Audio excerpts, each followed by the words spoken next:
Bismillahirrahmanirrahim. A very good morning to all of you. Today we are going to study the peaceful rise of China and Belt Road Initiative. Yesterday in our building there was this celebration of the Chinese New Year. I don't know if you went there or not. There were interesting posters and banners over there. So Chinese, like us, also have a lunar calendar, and each year is characterized by a symbol, and this year it is the year of the pig. So pig for us may be unclean, but for them it's a sign of wealth. Pig is easy to rear. It becomes an adult very quickly. It has lots of meat and lots of fat. So Chinese want to make a lot of money. So this is their year of the pig. So coming back to the peaceful rise of China and Belt Road Initiative, I am going to tell you how China has become stronger and how China has become such a big country and what lessons that we can learn from that and what can be the problems at the international level because of China's rise. And please stop me where you feel like if you don't understand anything, please stop me and we can continue the discussion. So I prepared some slides over here. Yes, I sent you a reading list. I wonder if you read these books. It's available in the library. I've got a copy in my bag. Library, but not in soft copy. Yeah, it's not in soft form. I've got this book with me. Do read if you get a chance. It's an interesting book. It's been written by one of our colleagues over here, Ambassador Hassan Javed. He's written a number of books there. This is the book, Rise of China. Okay. And another book is China's Soft Power Code. So if you want to understand the Chinese ethos, please read these books. Read, think, and therefore I am. If you don't read, you will not be able to think. Read, but read analytically, be critical. If you do not agree to what somebody has written, don't agree with it, because this is not gospel truth. This is not the Holy Quran. It's not the Holy Bible. It's not the Ramayana or whatever. Ramayana, I think, are mythical books. What do the Hindus believe in? Veds, Gita, Veds, whatever. Okay, so read, and do not think that something is bad or something is good. Read and reach your own conclusions. So read these books. This is a very famous book by Henry Kissinger on China. If somebody can read it, really read it. It's a thick volume. It will tell you how the Americans look at China. It's important because Americans and Chinese are now coming up as the two major contenders for global preeminence. Okay, so read what Henry Kissinger has written.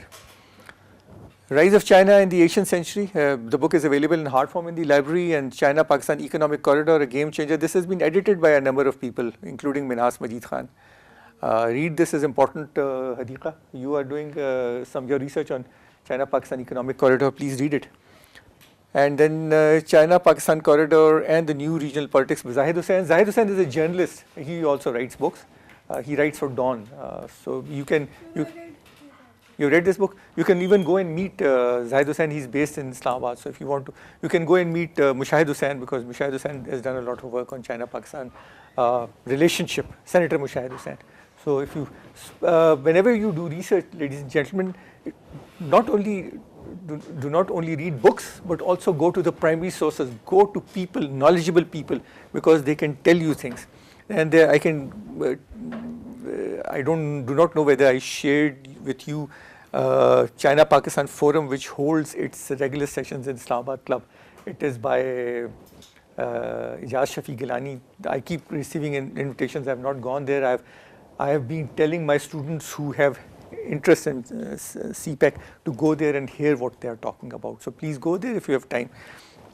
It's always good to attend seminars. Aisha told me that she recently attended a seminar which was beneficial to her, because in seminars you hear things which are not given in textbooks. You usually hear from people's personal experience. So these are interesting books. Do read them, and this will give you an idea of what China is all about. I've got another personal book. I forgot to give the name over here. That's about China's rise. Ask me, and I'll share the. It's my personal copy, but I can. Sorry, yes. By Graham Allison, the one that can US and China escape the Thucydides trap? No, it's not that. It's not that. It's not that. But you can read that also. Okay. Ladies and gentlemen, this is the map of China. So, if we consider South Asia to be the center of the world, China is towards the east.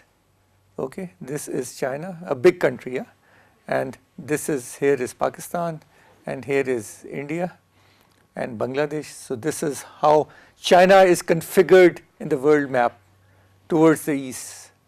And what we are talking about these days is the Asian century. 21st century is the rise of Asia. But would that rise of Asian century be confined to only China or India? Would it extend to Pakistan or not? It depends on you. Do not shrug your shoulders. Yes, you can become a part of it. Yes, you can become a part of it if you want. If you don't want, then this great opportunity in history will pass by you. Okay, you will keep shrugging your shoulders. So this is the map, ladies and gentlemen, of China. China proper. Okay, so this is Pakistan here, and this is its border with India. Here is Nepal, and here is Bhutan. It does not border on Bangladesh because it's separated by Bangladesh through the Siliguri Gap, India, and then it also borders on Myanmar, Burma. It borders on Laos. It borders on Vietnam, and this is the South China Sea. It borders on North Korea. Here is Mongolia, a vast country, vast uninhabited country. It's an autonomous region. They have their own part of Mongolia, and then it also borders on Russia. So this one of the biggest landmass in the world, and you can compare it with the United States of America over here. Almost similar land size, maybe slightly smaller, but a huge population, much bigger than the American population, huge population. And because it was a huge population for a very long time, the Chinese leadership insisted that there should be only one child policy. So some of the measures that the Chinese had adopted, which made them a great nation, were actually very brutal. Imagine telling somebody you can have only one child. And some people who are no more in childbearing age, for them it's very difficult, or they've just if they've lost a child or something, it becomes a real tragedy. So this, ladies and gentlemen, is China, a huge country. This is another map of China. It gives you the provinces of China. So why I wanted to show you this was this is Xinjiang. This is Xinjiang, the Turkic region where Uyghurs reside, who are basically Muslims. Okay, it's a big province, and here is Tibet, which India says China has forcefully occupied. The Dalai Lama lives in Dharamsala in India. Okay, so this is Tibet, and this area is generally poor. The western provinces are poor, and these are the eastern provinces. These are generally much more affluent. This is Shanghai, which was a big trading post during the colonial era.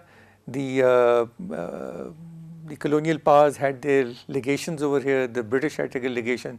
The Americans had a big mission. So this is a big trading post. Okay. And here is Hong Kong, which is part of China now. It was British territory. It was on lease, and it became part of China in 1997.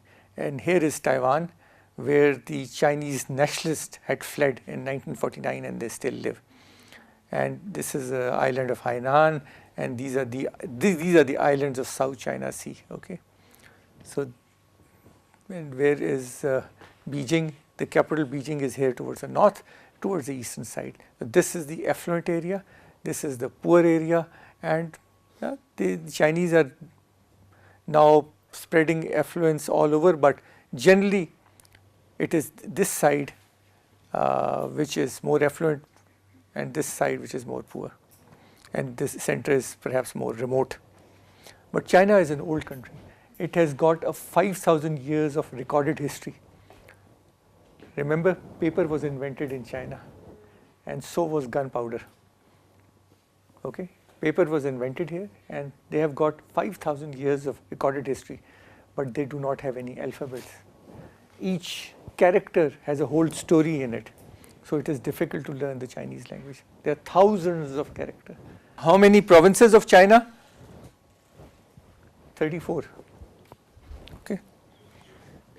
History of modern China, ladies and gentlemen. China, as I told you, is an old, very ancient country, very ancient civilization, 5,000 years or even more than that, recorded history. But I would, as has been my custom, I tend to tell you the modern history, a few centuries from the end of the second decade in 21st century. So I have taken up this date, 1850. 1850, China was the sick man of Asia. China was a country of addicts. The British, the English had them addicted on opium. They would imbibe opium.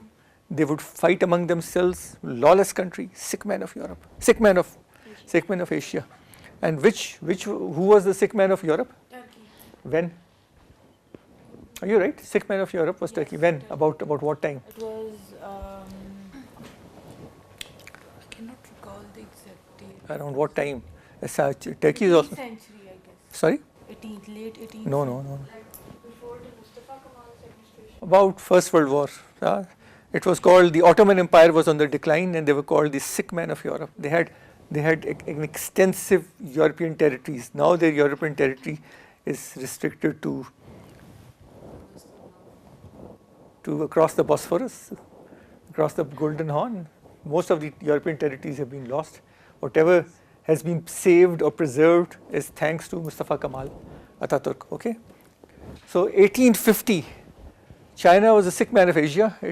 Now it is poised to become the most powerful nation on earth. Wow, most powerful nation on earth. Okay, 1911, the Qing dynasty collapsed. Qing, Qing, Qing. Qingji is the. Huh? Is it from J or Q? Ching. If there was one. There's a rickshaw which is called Qingji, and you write it Qing. Okay. So Qing is Qing dynasty. Okay. So Chinese is a difficult language, a complex language. Even when you write letters in English, they are pronounced differently. So the Ambassador Hassan Javed has also written a dictionary in which he is even given pronunciations. He sent a copy to us. I have usurped it, so you can have another copy if you were really interested in learning Mandarin. And Mandarin is also one language that you should know or understand. Okay. So 1912, Republic of China was declared. 1912. So from monarchy, it became a republic in 1912. Okay, 1912, about 100 years ago, 1912, it became a republic. So the first person to become the president of the Republic of China was Sun Yat-sen. Okay, he founded the Nationalist Party, also known as Kuomintang, KMT. He resigned in favor of Yuan Shikai, who attempted to reinstate the monarchy but saved. It happens always. When you lose something, you want to revive it. It happens in the Muslim world also. People are forever wanting to revive the caliphate because they think that the caliphates represented the glory years of Islam or the Muslims. So this fellow Yuan, and in China the family names comes first, although many Chinese are now adopting the Western way. They have a Western name also, so people find it easy to call you by, and they are also taking their family name to the surname to the last place. But otherwise, when you say Mao Zedong, Mao is the family name. So you would not say Mr. Dezong, you will say Mr. Mao. When you talk about Chow and Lai, you will say Mr. Chow. Okay, so ask the Chinese if they are following the ancient Chinese practice of having the family name or surname first, or they have adopted the Western fashion of having it last. In Pakistan, the family name custom is still not mature. And in 1916, after Sheikh Ai's death, China was left without a strong central leader, and it descended into a period of chaos.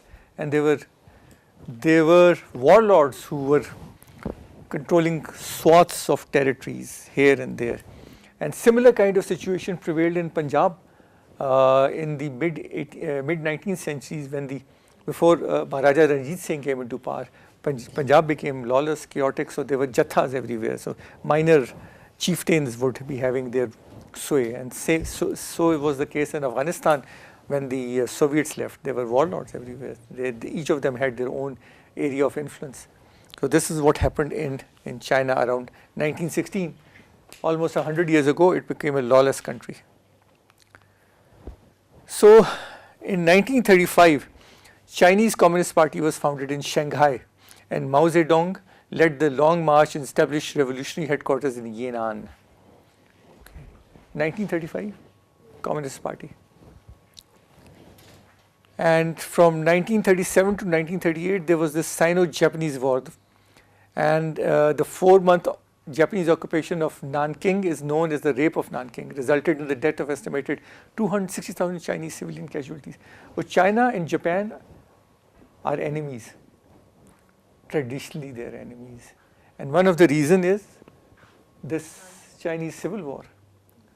And from time to time, you hear China complain about the Japanese prime ministers visiting the temples commemorating war temples commemorating the people who had died in these wars. So they say that what he's doing is wrong, because each country celebrates or commemorates occasions when they think they were killed by their enemies. Okay. The Armenians have their grouse against the Turks. We will be commemorating Azerbaijan's Khojali massacre on the 22nd, because they think the Armenians killed their people. And what else? So there are occasions when nations commemorate their genocides or things of that sort. We celebrate our Karbala. So there are occasions, bloody occasions, which are commemorated, celebrated because of alleged or real barbarities that were perpetrated. The Jews say that Holocaust was something which caused them a lot of discomfort, deaths, etc. in the concentration camps. So they celebrate this rape of Nanking. 1946, 1949, there was civil war between the nationalists and the communists. So then there were two groups in China, nationalists and communists. Okay, and this fellow, in full military regalia, he was Generalismo Chiang Kai-shek, and he had a beautiful wife who was very popular in the West, Madame Chiang. Americans were very fond of her. So what happened was that the nationalist government of Chiang Kai-shek fled to the island of Taiwan. Okay. And 1949, Mao proclaimed the establishment of the People's Republic of China. 1958 to 62, there was the Great Leap Forward. 66 to 76, the Cultural Revolution. 1972, landmark year, Nixon visited China, and Pakistan played a leading role in it. And you know how it happened. You know how it happened. In 1970, Kissinger. Pakistan. No. Pakistan facilitated the mediation between the US and. It was basically a secret visit. Firstly, Yes. Kissinger Yes. came to Pakistan, and through Pakistan. It was not an officially declared visit of Yeah. Nixon to China. He came to Pakistan, and then they said he's got diarrhea or something. Yes, And they they- didn't know that when I was boarding on plane, they didn't know that it's gone. Yeah. Nobody So there was a look-alike, Kissinger look-alike, who was shown, oh look, he's here in Rawalpindi or some Murray or someplace, and Kissinger first went there. So you must remember, ladies and gentlemen, that China did not have any international flights apart from Pakistan International. Last year, year before that, I went to China. There was a military economic committee, and they attached a young lady with me, and she held a PhD from a very prestigious university in the United States of America. She spoke excellent English, and she said she probably held a rank of a major also in their army. She said, you know what, we do not believe in weekends. We do not believe in having burgers on weekend night. We work 24/7 because we want to become the superpower of the world. That's what she told me. And she was not wearing a mouse suit. She was elegantly dressed in good way. She was wearing good clothes. And the Chinese ambassador yesterday told us that he said our generation would think of saving money, but today we encourage people to spend money because domestic consumption accounts for 60% of our GDP. Domestic consumption. If you give lame excuses, then you are not going to. Okay, so this fellow was the darling of the West. Chiang Kai-shek, he ran away to. So this is the flag of China. I just wanted to show you the flag of Communist China, People's Republic of China. First officially hoisted on October 1, 1949. So flags, ladies and gentlemen, have a lot of symbology. You are sending out a message. So when we have crescent and star on our flag, that goes to show our Islamic identity. Okay? So this is a communist flag. Stars appearing in yellow in the upper hoist canton. The large star was said to stand for the Chinese Communist Party and its leading role in guiding the nation. The red star of communism. So this was Mao Zedong, founder of modern China, 1893 to 1976. He was the principal Chinese Marxist theorist, soldier and statesman who established the People's Republic of China. So this, at this time, around the turn of the 20th century, communism, Marxism was gaining, was finding place for itself in the world. And Russia became a communist country, so did China. And for a very long time, China was beholden to the Soviet ideologies, Marxism and all that. And it was later that it fell out with Soviet Union when it thought that they are not following the correct principles of Marxism. Okay, so Mao Zedong, his goal of China's self-reliance made his nation what it is today, self-reliance. This is Deng Xiaoping. So I want to show you the faces of people who, he was hardly 5'2" or something. Not as handsome as him or him or him. 5'2", chain smoker. 1904 to 97 was the paramount leader of the People's Republic of China from 78 to 89. And he had to struggle hard because he was also, when the Cultural Revolution, he was also sent back to indoctrination camps and things like that. So he actually transformed the Marxist economy into market economy, capitalism. He brought in capitalism. Deng Xiaoping, okay? Deng Xiaoping. And you will say they had successive good leaderships. Oh, yes, we can also have that. We can. You are all leaders. You can. So even if instead of shrugging your shoulders, if you say, I will, by God, I am going to convert this country into the best country in the world. You can do it. You can do it.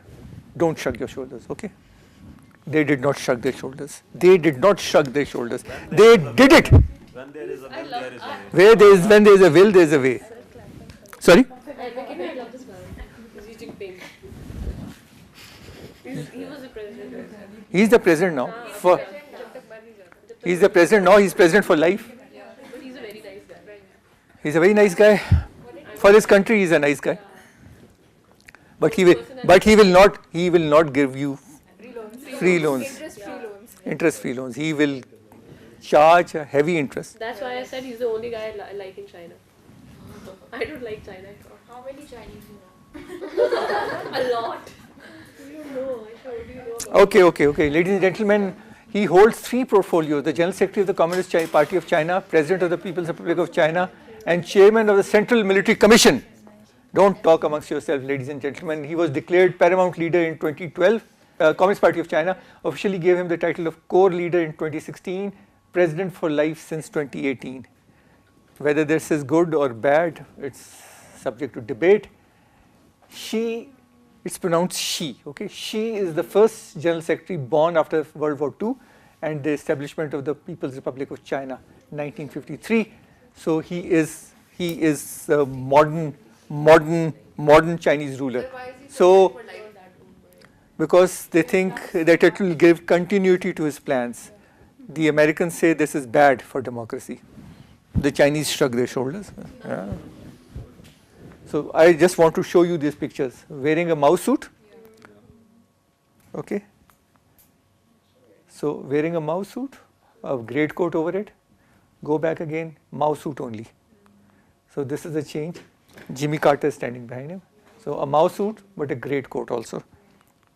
That's a modern man. This has how he transformed.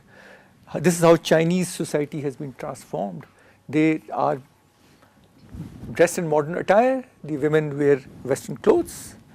They wear European skirts or North American skirts or whatever. But this is how they're dressed. So 1953, 15 June 1953. And he was also the son of a Chinese communist veteran. So the Shi is the surname, okay? He was exiled to rural Yanchuan County as a teenager following his father's purge during the Cultural Revolution. During the Cultural Revolution, many people were purged, including Deng Xiaoping. So he was sent to the countryside and lived in a cave in the village of whatever, where he organized communal labors. After studying at Tsinghua University, it's one of the best universities in China now, as a worker, peasant, soldier student, Xi rose through the ranks politically in China's coastal provinces, the rich provinces, okay? He was the governor of Fujian province in 1999 up till 2002 and party secretary of neighboring Xinjiang 2002 to 2007. And following the dismissal of Chen, was transferred to Shanghai as party secretary for a brief period, joined the Politburo. Politburo is the highest committee in the Communist Party. 2007, spending the next 5 years as Hu Jintao's presumed successor. So they have had this role assigned to him. 5 years, he was the general secretary in waiting. Good time for him to prepare for himself, to study the Chinese system, to study how he can improve his country. So when you are not in power, you are supposed to study.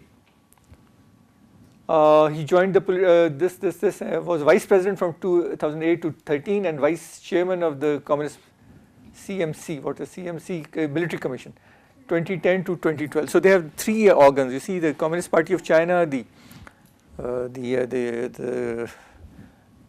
Central Military Commission, and the highermost position of the president. Okay, so if you are general secretary and the top man in the military commission, then you have the real levers of power in your hand. And his daughter is being educated in the United States of America. So they are sending their children to the US. So when the Holy Prophet said that go to China if you have to seek knowledge, they have adopted the same philosophy. Yes, please. And they come back. Yeah, but I met a girl last week, I guess, and she went to China, Pakistani, and she went to China for higher studies, and she was like, Chinese are crazy, they want to go to US, just as we would want to go to China and we would want to go to Europe. The Chinese are crazy to go to US, they're obsessed with the United States. Yes, because they understand that it is the leading power in the world.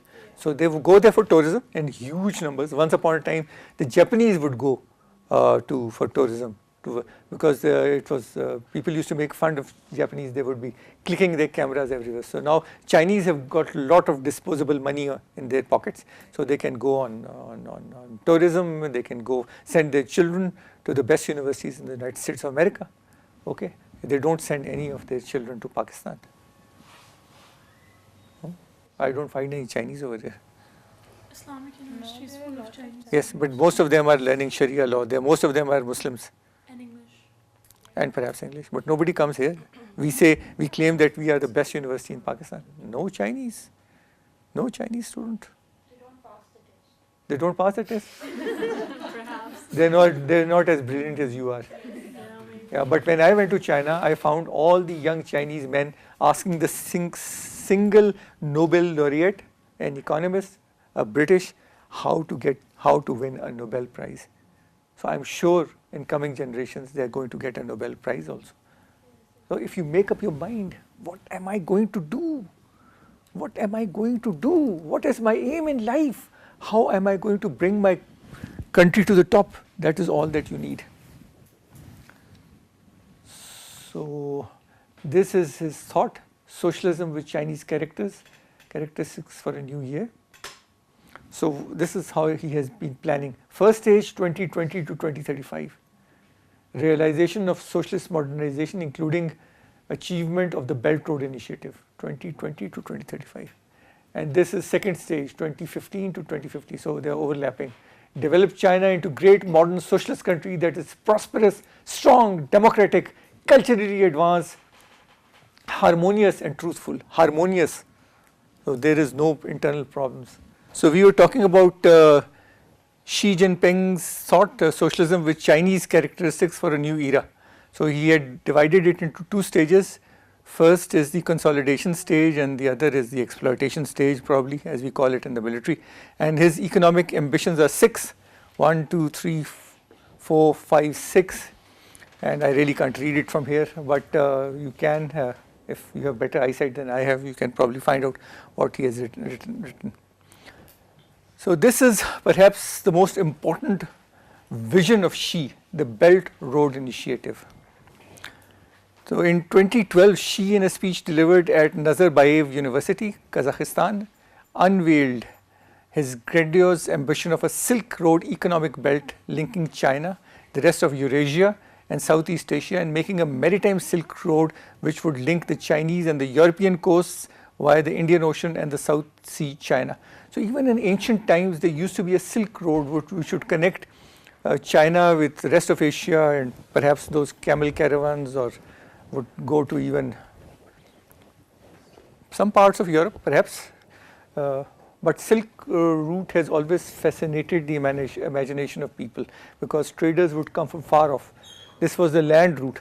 The Europeans started their mercantile trade through the ships, and that is why we had the various companies, the British East India Company, the Dutch East India Company, the French East India Company. So they did their trade through the sea, but the Chinese and the Arabs also started doing trade through the seas, but Chinese would rely more on the land route, and China was never a maritime power per se. They had one Chinese admiral who was instantly a Muslim, but otherwise Chinese were never a great maritime power. So they never, as Britain said, they did not rule the waves. British would say Britannia rules the waves. So he had this vision of a Silk route, land Silk route, and a maritime Silk route. So this was his vision. And the BRI would serve as a sprawling land and sea network with China at the heart of the action. Popular estimates indicate that the plan would require investments of between $1 trillion to US $8 trillion.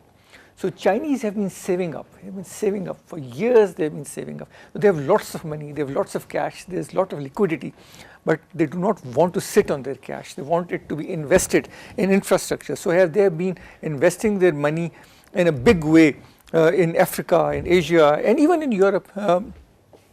The Chinese are making at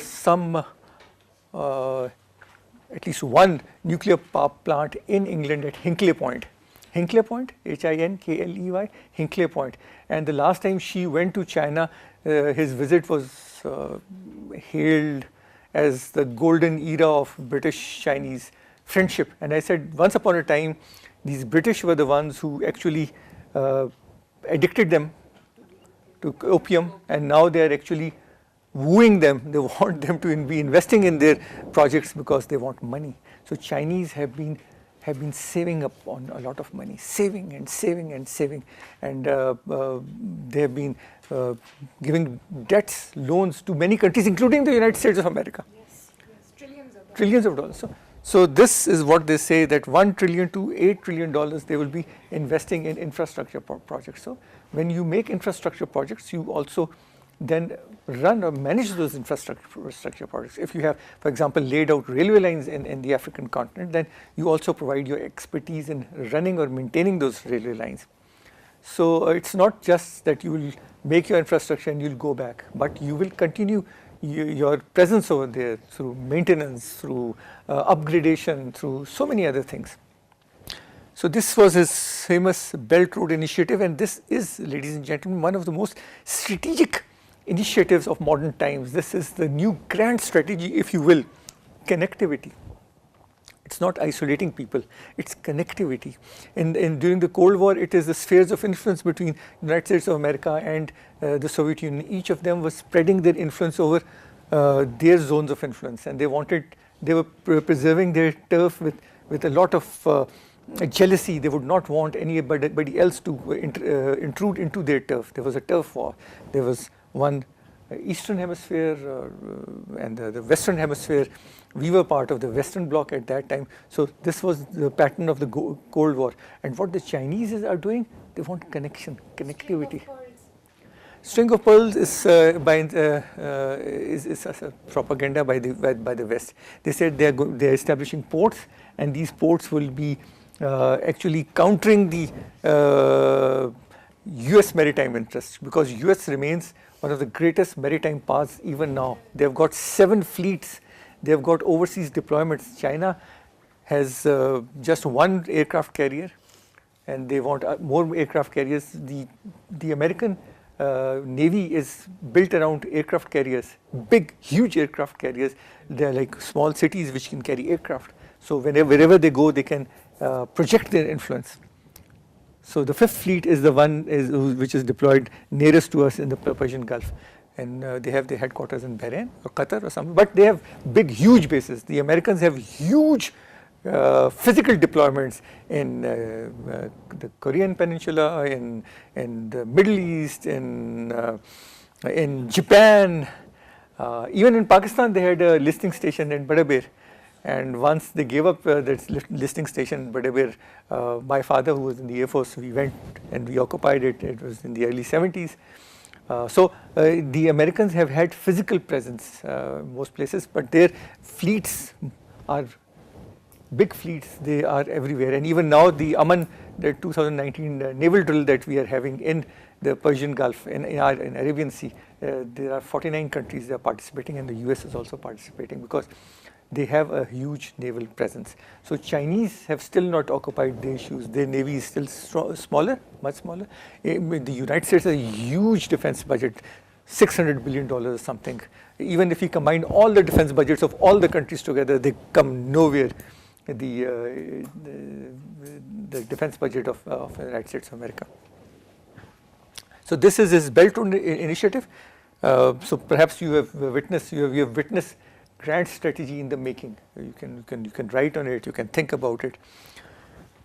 So the Belt Road Initiative, also known as the One Belt, One Road. Initially they were talking about One Belt, One Road, or the Silk Road in economic belt and the 21st century maritime Silk Road. So the Silk Road belt, the road part of it, and this is the maritime part of it. So this is a development strategy adopted by the Chinese government involving infrastructure and investments in countries in Europe, Asia and Africa. So which place is left out? North America? Latin America? Perhaps. I do not know if they are making any investments in Latin America, but the rest of the world, they are making a lot of investments. They are not isolating, they are not leaving any part out. They would like India to be part of the Belt Road Initiative. They want the entire world to jump onto their bandwagons, and even the Japanese want to be part of the Belt Road Initiative. So this is visionary thinking, this is big thinking, okay? So the belt refers to the overland routes for road and rail transportation called the Silk Route Economic Belt, this one.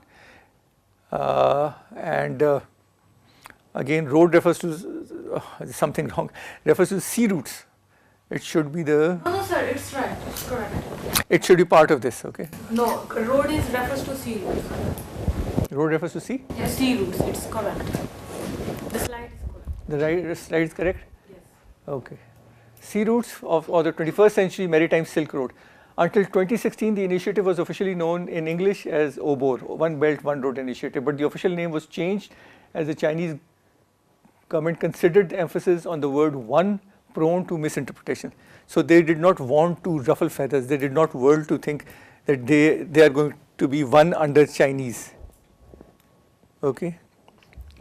They did not want any wrong impressions to be created that this one road One Belt, One Road initiative is Chinese One Belt, One Road. So they said, no, it's a Belt Road initiative. Everybody will be part of it. Okay. So 6 land corridors connects more than 60 countries. So we only talk about CPEC. But there are 6 land corridors, which will be connecting 60 countries, and the Chinese would like to have as many countries on board as possible, including India.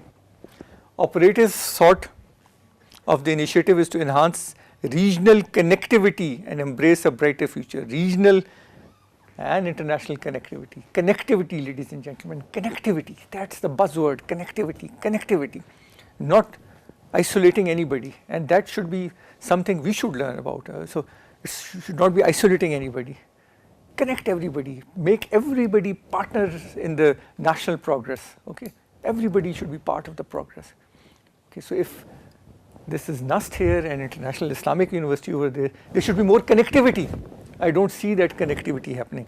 Even in universities, there should be more fusion of knowledge. More people would be coming. There should be more connectivity.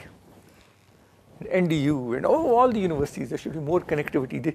If I were somebody, I would say that okay, all these metros should be connecting all the universities. So a student could go from one university to another university, maybe study in one department in one university and another department in another university. Because once you go to International Islamic University, you will find a different kind of culture. You will find different kind of teachers. Maybe you will be finding classes where there are only girls and the classes where there are only boys. So they have their own culture, they have their own ethos, they have their own ethics. So connectivity, as much as you connect, you learn about each other, you learn new things from each other. So that is one lesson we should learn, that if we want to succeed in life, we should not think or consider somebody inferior. We have to learn from everybody, and we should not impose our faith or our creed on anybody. Everybody has his own creed or his own faith. Our faith is only superior as long as we are practicing it in a positive way. Religion can be a great binding force. Thoughts can be a great binding force. So if somebody thinks differently, looks differently, it doesn't mean that he is different or she is different or things of that sort. So there should be greater connectivity. This is a map, ladies and gentlemen, of Belt Road Initiative. So this is the new Eurasian land bridge, China. Eurasia is a combination of Europe and Asia, so it is going to Europe.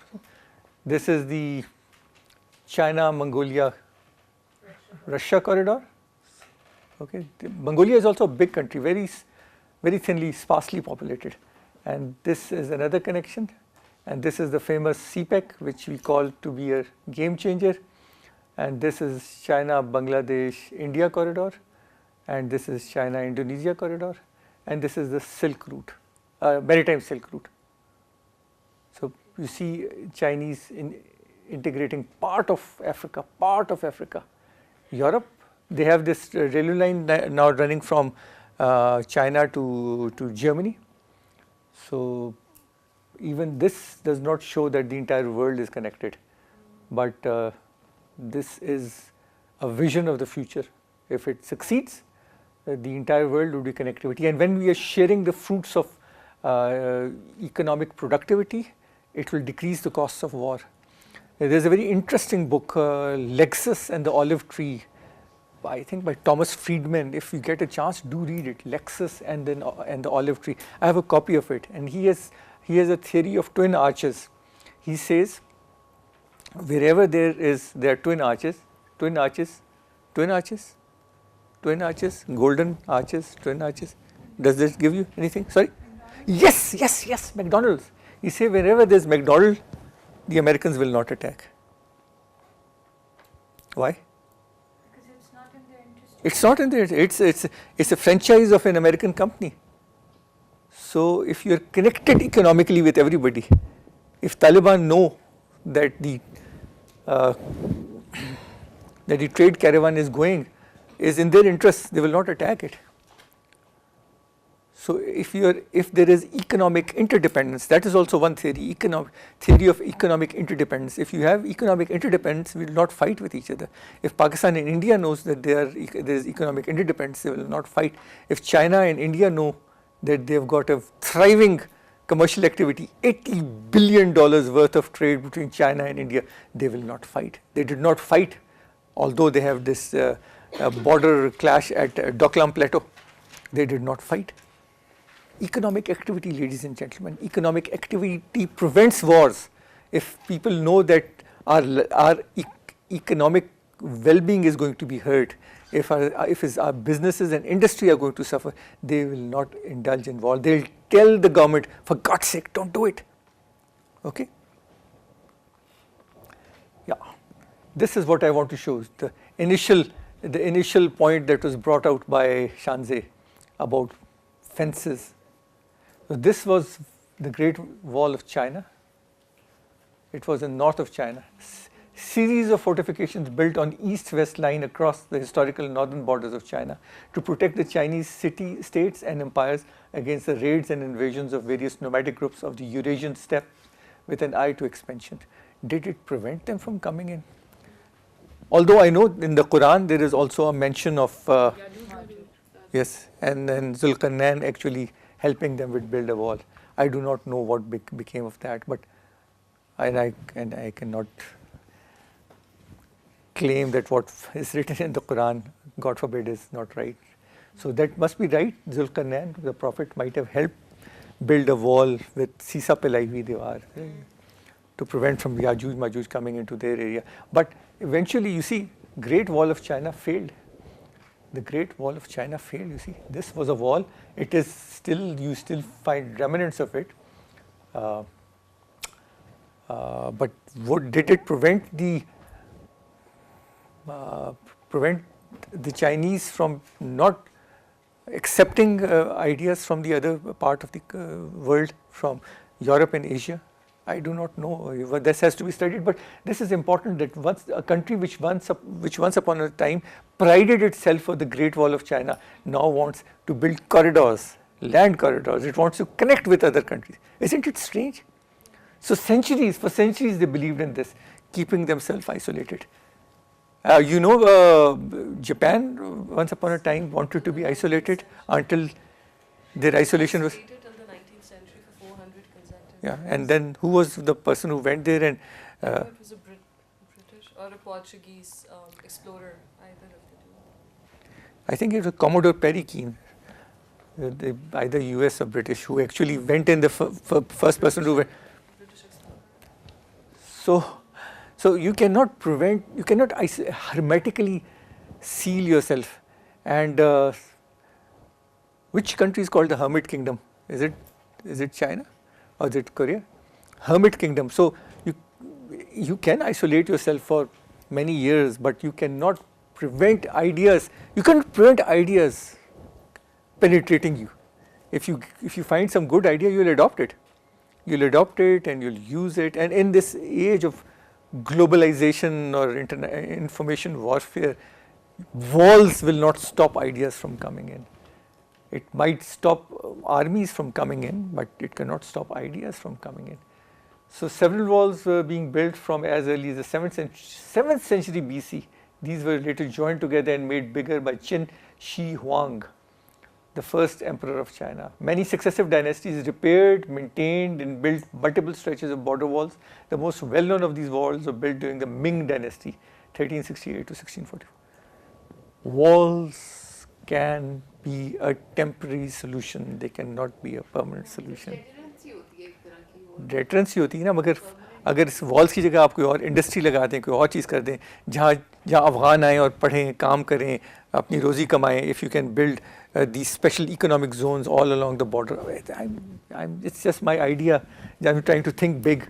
Instead of a fence, if you have other things, if there can be border control or border management through other means, why not? I don't know. I don't have a perfect answer to that. But this is just my thinking. So you talked about the Thucydides trap. So this is a word which is being increasingly being used by the Americans, Thucydides trap. So America fears that as China challenges its predominance, misunderstandings about each other's actions and intentions could lead into a deadly trap first identified by ancient Greek historian Thucydides. And if you recall, the Chinese professor who came and delivered a lecture, those of you who attended, many of you did not, he also spoke about the Thucydides gap, and he said his theory was about China's peaceful rise. He denied that they were in competition with anybody. So Thucydides, ladies and gentlemen, if you get a time, you read his treatise, The History of the Peloponnesian Wars, okay, 472 to 400 BC, Thucydides explained it was the rise of Athens and the fear that this instilled in Sparta that made war inevitable. So Athens and Sparta were two city-states. Huh? They had city-states in Greece. So the rise of Athens instilled a fear in Sparta that made war inevitable. So this is the famous Thucydides trap. So if somebody talks about it, you should know about the Thucydides trap. Okay, and the Chinese say that no, we are not in competition with anybody. Nobody needs fear us. We are investing in infrastructure and economy, and we want everybody to be part of this economic prosperity. So this is the policy of peaceful rise or peaceful development. And it became the official policy under the leadership of Hu Jintao, General Secretary of the Chinese Party, Communist Party of China in 2002-2012. So he was the leader from about 10 years. It was implemented to rebut the China threat theory and to reassure the world that its emergence as a great political, economic and military power will not be detrimental to international peace and security. The policy internally harmonizes, this is another word the Chinese use, harmonizes China's society and externally promotes a peaceful international environment. It seeks to characterize China as a responsive world leader, emphasize soft power, and vows that it is committed to improving the welfare of its own people rather than interfering with world affairs. So welfare of the own people. Ladies and gentlemen, this is something I want to emphasize and re-emphasize. There is no threat to Islam, let me assure you. There is no threat to Islam. Threat, if there is any, is created when you do not invest in the people, when you do not make their lives better. If somebody thinks, if somebody feels, any ethnicity, any sect that I am being sidelined or marginalized, or the money that is meant for the larger good of the people is not coming to me, then only would he create problems for you. So the basic policy of any government, I've been asking this question to many people as students, what is the basic challenge or threat to people? And many times, not now, but many times my students will say, sir, the threat is to Islam. And I've said, there is no threat to Islam. Islam is not under threat. You practice your religion, I'll practice my religion. What's the problem? And Pakistan is a very homogeneous society. Most of us are Muslims. So what is the problem? There is no problem. The problem is people don't get enough to eat.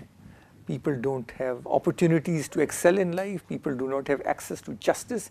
The rule of law is missing. But these are the things which upsets people. So if I know that a policeman will not stop me and will not insult me on the roadside, I'll be happy. If I know my children would go to good schools and if they have jobs waiting outside for me, I'll be happy, I'll be satisfied. I'll be upset if I know that my children don't have jobs outside. If I don't have access to justice, if somebody breaks into my house and commits theft, and if I go to the police station and the policeman does not help me, then I'll be upset. So it is this thing, ladies. Sorry? A fundamentally broken system, but broken system can be fixed, or It can be fixed. We can shut right borders. I can't do anything. Somebody should do it. Somebody is sitting at the top of the government. He should do it. Why should he do it? Why should he or she should do it? He or she is there because he or she wants to be the prime minister or the minister, but it affects me. So I have to force him to do it. I have to make sure that whoever is the leader understands what is Natasha's wish, what is Sidra's wish, what is Rafia's wish, what is Maria's wish, what is Mariam's wish, what is Ali Abbas's wish. He must know what the young people, what are the aspirations of the young people, and he or she should do it. And if Ayman becomes the Prime Minister of Pakistan, she should know what she is. You can also become the Prime Minister, don't look so glum. All of you can become the Prime Minister of Pakistan. So you should know if you want to go into politics, well, you can go into politics. Who stops you? Anybody wants to become a politician? Maria? You want to become the Prime Minister of Azad Kashmir? No? Yes? Definitely. Then you should have your agenda charted out if you want to become part of the political system, if you want to be part of the management system of the country. That is, it's all up to you. You must have dreams and you must dream high, but at the heart of all that you do, you must understand that whatever you're doing should be the well-being of your people. You must service before self. You must serve your country, you must serve your people, right, Maha? So unless you decide on doing that, you will not be successful, your country will not be Mudassir Sahab, your country will not be successful, okay? China's challenges, okay, I have listed these and they are really not in that order. If I was a Chinese, perhaps I would begin from bottom up. And if I was somebody else, maybe the US, I would start from here.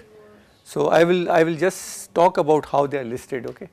Trade wars with the US, there are dispute over tariffs over goods traded.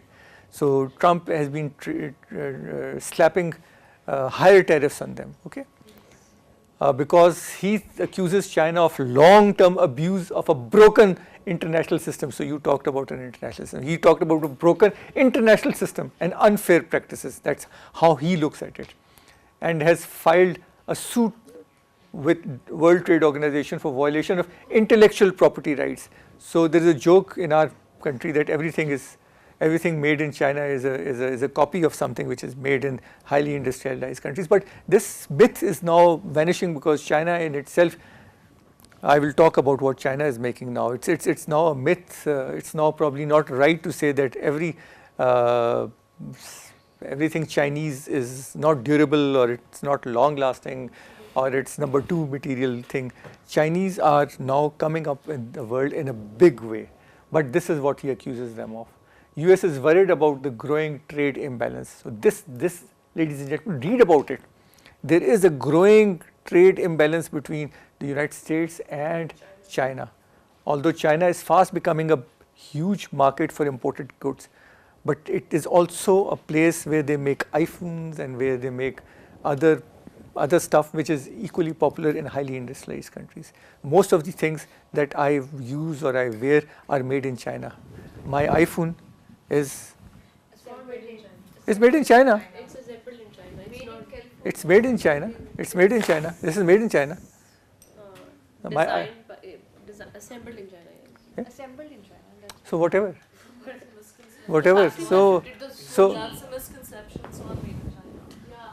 Sony ki jo TVs aate hain naye, they all are made in China now. it's all made in China. Yeah, Samsung. All made in China. All made in China. Oh, although the Chinese are infatuated with everything American and also everything European, they are also infatuated with many British things. So they have reconstructed or they have made small cities in Shanghai which have all the landmarks of a very popular European city like Paris or other places. So they're infatuated. They're building those things, but they're building those things in their old country. That's what you should know. So this is the problem. Trade imbalance. Please read about it. The trade imbalance between the US and China. This is what you should understand. It's all about trade, ladies and gentlemen. All about trade. And second, again, it depends on which side of the political divide you are standing. You can talk about South China Sea dispute. The dispute involves both island and maritime claims among the several regional states, namely Brunei, China, Taiwan, Malaysia, Indonesia, the Philippines and the Vietnam. An estimated US 5 trillion worth of global trade passes through the South China Sea annually, and many non-claimant states want the South China Sea to remain international waters. But most of all, the US wants to remain. It does not. US does not want South China Sea to become a Chinese lake. They want the freedom of navigation to remain there. Chinese are making artificial islands and they are making bases, they want their influence to be there. So this is an area of tension, this is an area of conflict, but how the Chinese see at it, look at it, please ask them. This is what the Americans say. Okay, and this is something many Muslims are saying, the Sinification of the Uyghurs.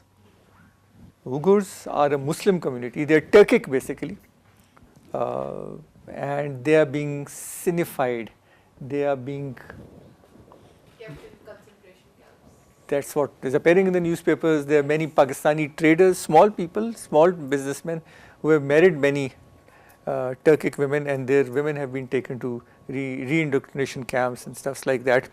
So this is a problem. Uyghurs, and there was this news about this musician who was killed. His name was Abdur Rahim Hayat. It appeared in the newspaper a day or two ago, and now the Chinese are saying that no, this was a false news, and somebody gave a false news. He's not been killed. So this is a problem, the Sinification of Uyghurs. Turkey is very much advocating their case, but in most of the Muslim world, including Pakistan, people are quiet about it because they don't want to annoy the Chinese. There was a time during General Zia's era when these people were allowed to go to Hajj through Pakistan, and at that time you could find many Uyghurs in Islamabad also. But this is a problem area. Nobody is talking about them. I think if there is a problem, we should talk about it. But then again, what's the difference between US and China now? If they become the world power, So that is what the challenge is for China. Can they be a benign power? Can the harmony that they want in China be not at the expense of the Uyghurs? Do they want the mosques to be Sinified? Do they want mosques to be built like pagodas? Do they not want the Muslims to learn the Quran? I do not know, but nobody is talking to them because nobody wants to annoy a giant in the making. Pakistan certainly is not talking about it, and this is what the Chinese themselves say is their problem: poverty. There's still a lot of poverty, corruption. She had identified this as a major curse of the Chinese society, corruption. They like Pakistan have a major, the petty officials are very powerful. The petty officials, like we have the Patwaris and other revenue officials, the petty officials are very powerful and they do indulge in corruptions. But he has put many generals into jail, he has put many high civilian officials in jail, and the justice is system that is dispensed is very rough and ready justice. If it is confirmed that this fellow has indulged in corruption, the solution is extermination by firing squads. No long drawn legal battles. You were indulged in corruption, so you will be killed by the firing squad. No clemency. And if you do that, but if you don't do that, then the corruption will continue. And terrorism also. And many times this terrorism is associated with Uyghurs, ETU, Eastern Turkestan, ETM, Eastern Turkestan. So, Sir, do you know what exactly is happening in those camps? I don't know. I do not know what is it. Muslims are kept there and they're either killed or their children are taught to not believe in God or anything and to become atheists, and they're being forced to do it. So only somebody who is advocating the cause of Uyghurs is the Turks. Nobody else is doing that. I think if there is a problem, then the Muslim community should speak up. If there is a problem, they should speak up. So China's ambitions. One of the ambition is reunification of Taiwan. That's a long-term ambition. They will not go to war over Taiwan. They feel that ultimately Taiwan is going to reunite with mainland China of its own accord. Okay? And USA has a long-term defense deal with Taiwan in which they are morally obligated to defend Taiwan. Okay? But China has introduced one China That's what I'm saying. Of course, they are compelled to join China again. But they will not go to war over Taiwan. Yes. They will have their missiles pointing towards Taiwan, but would they go to war?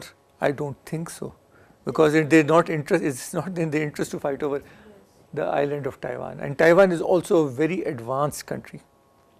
Okay, their ambition is to become the world's biggest superpower by 2015, ladies and gentlemen, 2050, 2050. To become a leader in artificial intelligence. Already they have the largest number of driverless cars, and each defense exhibition that you have where there's a Chinese presence, you find them showcasing drones and autonomous platforms. So they are going in a big way into artificial intelligence, and Isn't China denying they do not deny they. of the second ambition being because No, this is a stated policy. She wants his country to become a superpower by 2049. So give and take, 2049. Militarily, economically, you cannot become the superpower without military might. So it's officially stated. Like Mahathir Mohamad, he said, I want to make Malaysia first world country. He had given a certain. He had given a date for it also. When he was in power for the first time, he had given a date that I want Malaysia to leave the ranks of the third world and Become Asian tiger. no, not Asian tigers, first world. First world. He said I want Malaysia to become part of the first world. He had given a date, 2015 or something, when he was in power for the first time. This is the second time he's come. He was in power for a very long time, about 2 decades. Now he's come back into power because the previous Prime Minister Najib Razak proved to be a very corrupt man. So to become a leader in space exploration, so they've just landed a spacecraft on the moon, on the dark side of the moon. And they have planned to do it. You see, when there was competition between the United States of America and the Soviet Union, Kennedy said that it is our ambition to land man on moon, and they did it in less than 10 years. And the Qaid-e-Azam said, I am going to get Pakistan. He did it in 7 years. So anything that you dream of, you must plan and do it. So if you want to be the Prime Minister of Azad Kashmir, then plan and do it. If you want to be the Prime Minister of Pakistan, please do it. But for God's sake, don't borrow. Be self-reliant, Aisha Shaukat Khan. For God's sake, do not take loans. Do not beg, borrow, or steal. Make your own resources. So I was talking about the government. I have never taken loans from anyone.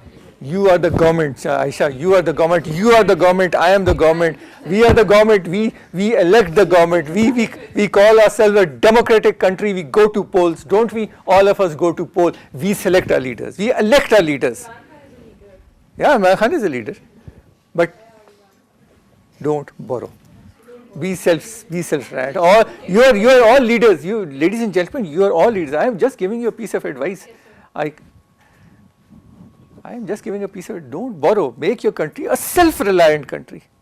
Okay? And if you are in conversation with your leaders, whomever you have elected, please tell him or her, sir, madam, do not borrow. I do not want my children or grandchildren to be repaying their debts. Please, for God's sake, don't. Break the begging bowl. We've been saying it, but we've not been doing it. Break the begging bowl. Don't go to IMF. Don't go to the Arabs. Don't go to anybody. Please, sir, believe in yourself. You can do it. No? You're looking very skeptical. Can we do it, Rubab? So why not? Why not? We can do it. Yes, Sadiqa, we can do it without taking loans. Yes, we can do it. I am giving you an example of Chinese ambition. Right? 10 years, 20 years, 50. If we want to succeed, yes, Mariam? Yes, he will. Yes, we can, without without, and because no loans, Aisha Shaukat comes without strings attached. Yeah. Every loan comes with strings attached. Every loan comes with string attached. So if they give you $3 billion, they will say, okay, send your troops to Yemen. Maybe, I don't know. Mohammed bin Salman is coming. He's coming. He is going to extract his pound of flesh. Oh, I am going to invest $10 billion in the oil refinery in Gwadar. So, what do you give me in return, sir?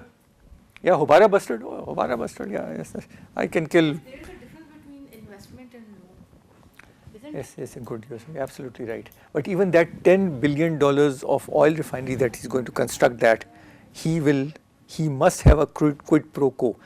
If somebody invests in your country, it's not just for the good of Pakistan. It is not for the love of Pakistan. They must be thinking of some profits that they're going to earn from that. If there's CPEC, it is not for the love of Pakistan. It is for profits. They want to earn something from you.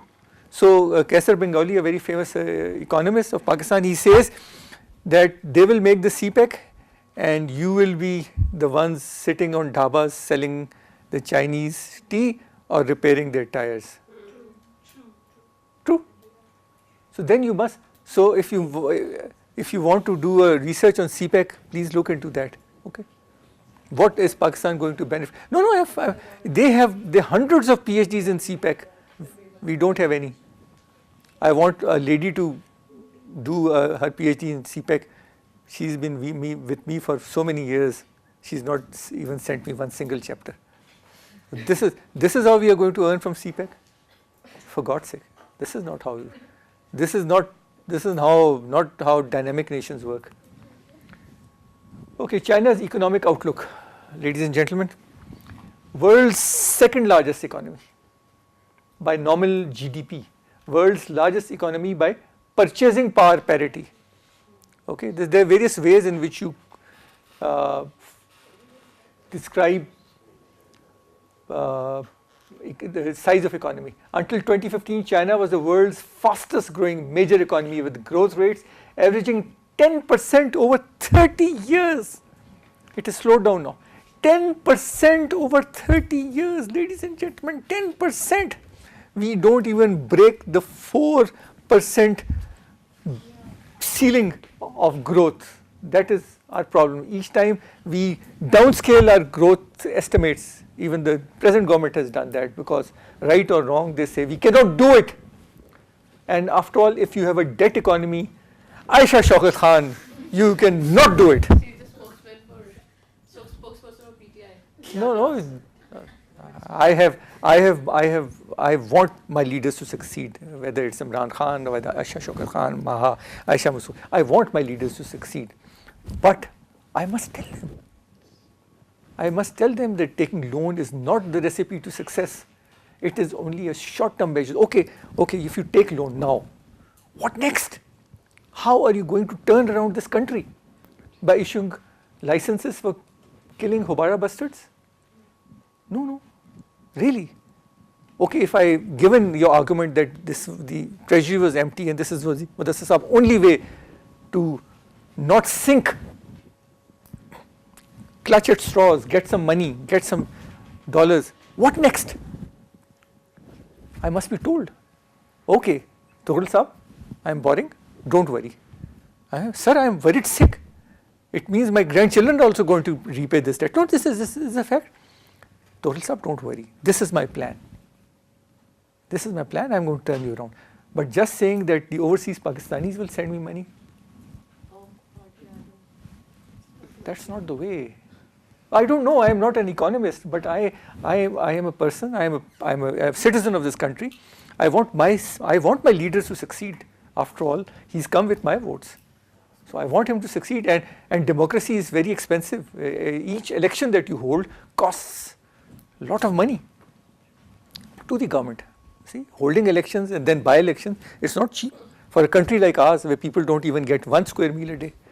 So anyhow, sorry, please, Amen, don't shrug your shoulders. Just. I'm not shrugging my shoulders. Actually, if we are sitting here and we are getting each and everything, we are understanding that we should not go for loans. Then why our top economists and our policy makers, our practitioners, why? Ask Dr. Ashfaq Hassan Khan. He is in the economic I will advisory not team. say that. Talk to the dean of STH. What does he say? He's very he used to be very pro PTI and he was very hopeful, but then after the first budget, Dean Dr. Shwasana. He's part of the Prime Minister's Economic Advisory Committee. Very much against it now. He's like, it's not, Asad Umar can't handle it. You can talk to him. He was the economic advisor for General Musharraf as well. Yes, but why they are letting the politicians to opt these options? Why don't they understand this issue? I don't know. I don't know. You have put them in place. You have elected them to office, and now they will do what they feel is best for them. You see, I think they had very few options. The treasury was generally empty, and they thought the only way out was by taking loans. So they took loans. If they had opted for harsher measures, Ayman would have said, by God, why are you doing that? Why is petrol more expensive, and why is gas more expensive, and why is electricity more expensive, and why can't I buy a new mobile phone? You would be upset. So they don't want to make you upset. They don't want to take difficult decisions. This is the easiest solution. But this is taking us nowhere.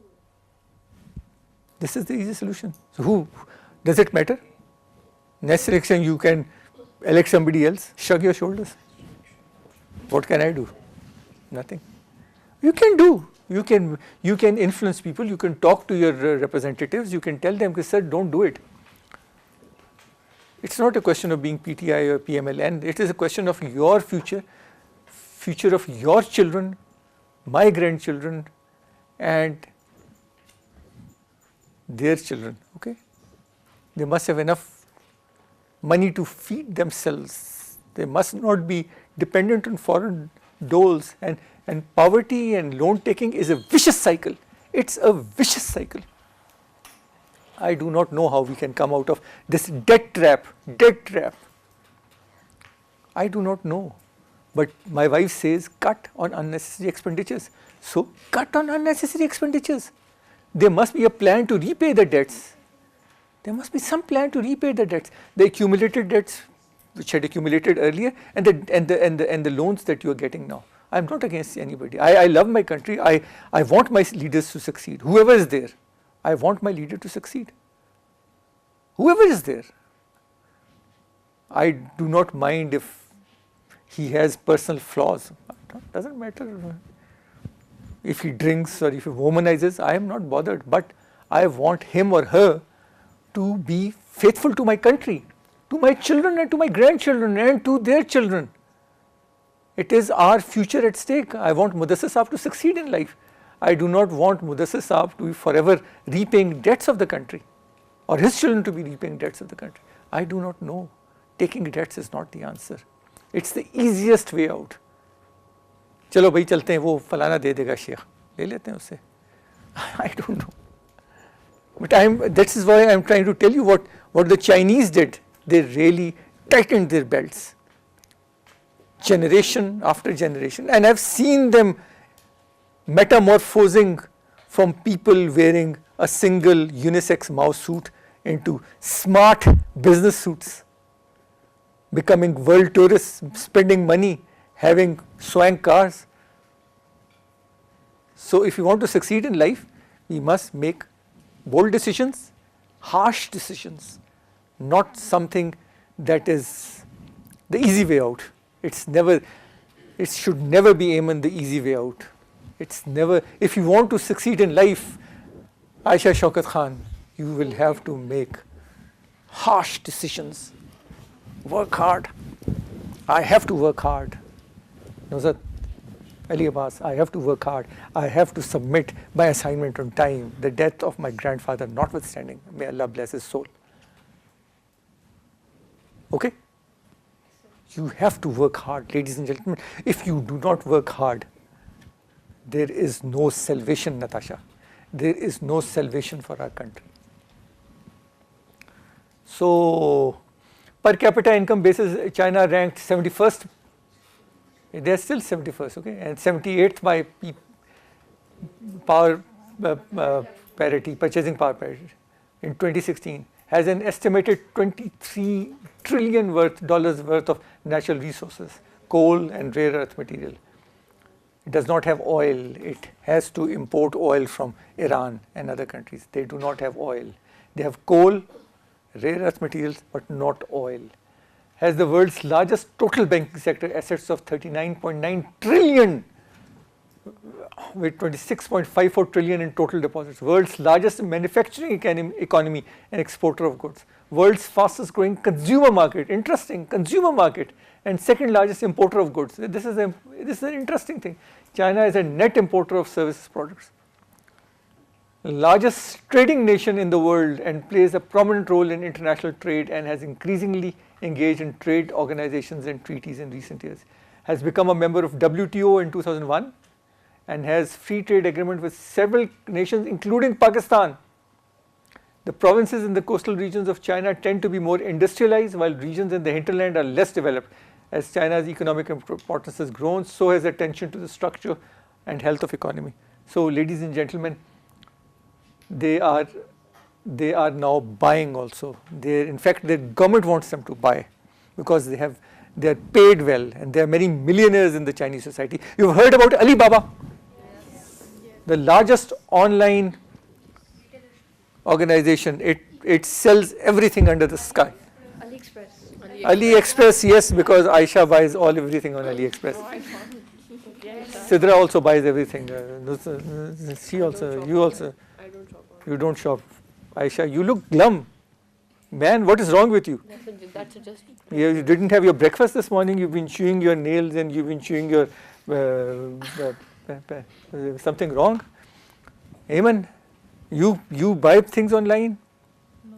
Why don't you buy things online? Why don't my wife buys everything online? You buy No, if you go to a dubious site, you will buy dubious stuff. No, But go to Alibaba, you will get good quality stuff. No, my wife buys everything online. Every time I go there and she has got some pots and pans. Where did you get these from? You stupid man, online. You don't take me to the market, so I have to buy them online. but there's a quality difference always. I'm going to tell her that. Because No, yes, I experienced that. it depends. But if you go to Khadi online, you will get good stuff. If you No, go, this is what I'm saying. I didn't get. There was a huge difference between what I bought from the do you store sell and- anything online? Why not? Oh, you can sell things online. You can sell your mobile. All right, that's a fact. My wife purchased a car online. Yes. I was flabbergasted. Where did you buy this? Online. OLX. OLX buying cars. Park Wheels. I went on Park Wheels. There was no good car there, so I bought some for OLX. Through Park Wheels, yeah. Yeah. So you can sell things online. Please sell things online. Once I was I had a Uber driver traveling taking me somewhere, and we just made some small talk conversation. And I said, "What do you do for a living apart from driving this car ride?" He said, "Sir, I sell animals online." I said, "What?" I send animals online, and he was just an average guy, average bloke. I have what kind of animals? Say small birds, cats. I said dogs. No, dogs are very expensive. Oh, parrots, fish. He was a young man selling things. And how do you get these things? Say, I have got a network of people. I've got friends who rear pets. And how much you? Enough to get by. So why not generate your own? Instead of borrowing, sell things online. Can Pakistan become a part of China's peaceful rise? This is a question. Natasha, you think you can become a part of it's already a part of CPEC in Beltray. Has extensive defense engagement with China. Has always had extensive defense engagement. The relations are based on, and then we have this KKH, the strategic road linking Pakistan with China. It's very, very strategically extremely important. It was built at a very great human cost. It took 10 years to make. It's a wonder of the world, and now it's being upgraded. Some of you must have traveled on it. Connects Pakistan with China. Very, very important. And we talk about cliches. Our relationship is higher than the mountains and deeper than the ocean and sweeter than honey, and we are iron brothers. But it has to prove its credentials as a nation that can stand on its own feet and not one that is forever looking for dole-outs. Aisha Shaukat Khan, you have to graduate, go beyond this, free dole-outs. China is Pakistan's largest trading partner. The trade imbalance in 2018 was 9.7 billion in China's favor. Volume of trade with China is just a pittance, $15 billion. They have an $84 billion trade with India. Trade volume is $84 billion, and they are not friends. They are not friends, ladies and gentlemen. They are not friends. India keeps accusing China of having evil designs on Mother India. They are not friends. $84 billion. 84, and Modi takes Xi to his hometown in Gujarat, and he sits on a swing and swings, and Modi makes tea for himself and offers it to him. And they are enemies, ladies and gentlemen. They are enemies. So I should look in the camera? Aisha Masood Khan? Don't. Yes, sir. I'm Aisha Masood. That's why she's confused. Identity crisis. That's why she's confused. Aisha Shaukat Khan, don't. Existential crisis, sir. Existential. Don't get loans. Sarfraza, please. So if you shave your head, do it with a Pakistani razor, and you'll be bleeding. You'll be bleeding all day. Question and answers, ladies and gentlemen. It's already 1 o'clock. If you have any question and answers, don't kill me, please, after this. No, sir. No, sir. No, sure? I think we've asked our questions. Yeah, please. Bushra always has a question after the class. Sir, what about tariffs and tax on the CPEC? I don't know. I read somewhere that it would be tariff-free, so I do not know. Yeah, please, she's got a question, Bushra. He says, would CPEC be a tariff-free zone? I don't know. Like, if it would be, then what about our local economy, local product? There are fears that local economy is going to suffer, but the point is, you will make things difficult for yourself if you are not prepared for it.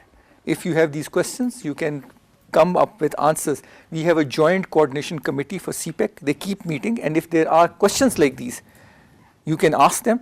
There are Senate hearings open hearings in which you can go and post such kind of questions. You can go to the website of Planning Commission, and I do not know whether it's interactive or not, but you can find out many things. You can go to the website of the State Bank of Pakistan, and many things are there. But basically, if you go to the Planning Commission's website, and CPEC also has its website. If you ask questions, ask your leaders and tell them, sir, please ask this question in the next joint coordination committee. I want to know how would our small industries be suffering, or we would be the net gainers from it. But you ask questions. Nobody stops you, and ours is an open country. Nobody stops you. You don't have to go to